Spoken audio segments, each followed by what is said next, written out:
બોલો સદગુરુ મહારાજની જય। બરોબર, તમારા કોઈ અનુભવની વાણી હોય જરાક સરસાવો। આજે હા વાણીઓ તો મેં મારા અનુભવની બનાવી છે, હા અને વાણી આપણે લોકો સામે લઈ જઈએ, હા બધાને વાણી સાંભળે અને કાંઈક વિચાર કરે, કાંઈક પાછા વળે, અંધશ્રદ્ધામાં ઓછા દોડે, એટલા માટે મેં જો કે વાણીઓ બધી એવી બનાવી છે।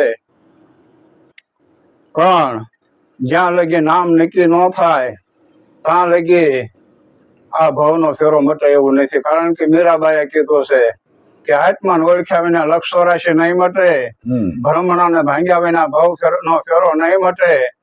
કારણ કે આ ભવનો ફેરો જો મટાડવો હોય તો કેવલ સદગુરુ સિવાય પાર આવે એવું નથી। એટલે મેં મારી વાણીમાં કીધું છે કે નામને નક્કી કરો ભાઈ, નકર આ વેળા જશે ભાઈ। નામને નક્કી કરી લ્યો તો જ તમારો ઉદ્ધાર છે, બાકી નામ નક્કી નહીં થાય ત્યાં લગી મેળ ખાવાનો નથી। એટલે કીધું કે નામને નક્કી કરો ભાઈ, નકર વેળા જશે ભાઈ। આત્મા તત્વ એવું છે એની તમને ખબર નહીં। આત્મા તત્વ છે પણ એને તમને ખબર નથી। એટલે કે સદગુરુના શરણે જઈ અને તમે નક્કી કરી લો ભાઈ, આ નામને નક્કી કરો નકર વેળા જશે ભાઈ।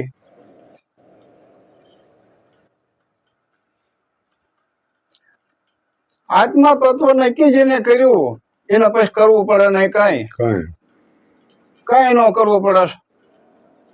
એટલે શું ન કરવું પડે કે જે આ ખોટા આપણા રૂમાડા છે, દોડધામ છે, હરિને પામવું છે અને પામવા હારું થઈને 4 ધામની યાત્રા કરવી, ગંગા જાવી, ગોમતી જાવી, કેદારનાથ જાવી, પણ ક્યાંય અહીંયા હરિ બેઠો નથી તમને ભેગો થાય કે તમને હોકારો દેખ આવો।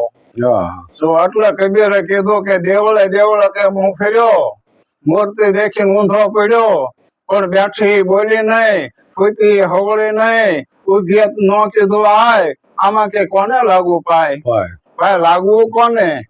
એટલા માટે મેં મારી વાણી દ્વારા માણસો માટે ખૂબ સમજણ આપી છે।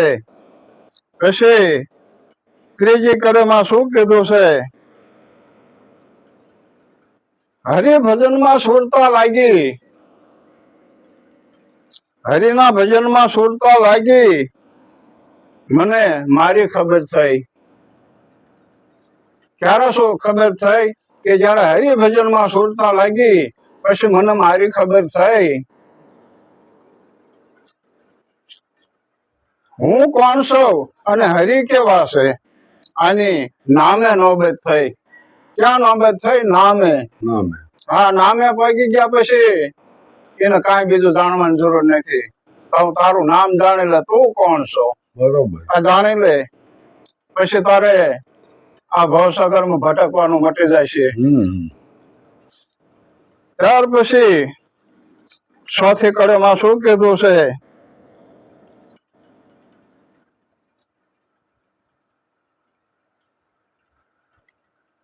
કહે પરસોત્તમ ગુરુ પુંજલ પ્રતાપે જ્ઞાન બતાવ્યું સહી।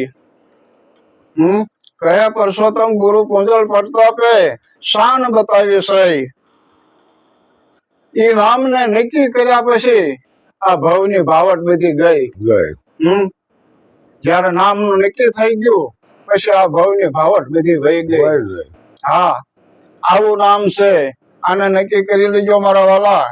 અને કોઈ એવા સદગુરુ નિરાજ સંપ્રદાયનો, કારણ કે નિરાજ સંપ્રદાય જે તમને બતાવે છે, જે ચોખવટ કરે છે, એવા કોઈ પણ સંતો ચોખવટ કરતા નથી। એટલા માટે હું તો ઘણાય ઠેકાણે ગયો, ઉગમમાં ગયો, નીચમાં ગયો, બધે ફર્યો, પણ જયારે નિરાજમાં આવ્યો તો મને જેમ છે એમ નક્કી થઈ ગયું, જેમ છે એમ સમજાઈ ગયું હું કોણ છું, હરિ કેવા છે, માતાજી એવું શું છે, આ બધું નક્કી થયા। ત્યાર પછી હું બોલવા માંડી ગયો, મને બોલતા નતું આવડતું, અને આ બોલવા શીખ્યો આવું તો એક ગુરુ મહારાજના પ્રતાપે. એટલા માટે હું બધાને હાથ જોડી અને વિનંતી કરું છું કે બધા આ વાણી ઉપર ધ્યાન આપી અને અમારી ચેનલને જો વિડીયો સારો લાગે તો સબસ્ક્રાઇબ કરજો, લાઈક કરજો અને શેર કરજો અને ઓલા બેલ બટનમાં જરાક આંગળી મૂકી દીજો. જય ગુરુ મહારાજ. જય ગુરુ મહારાજ. જય ગુરુ મહારાજ.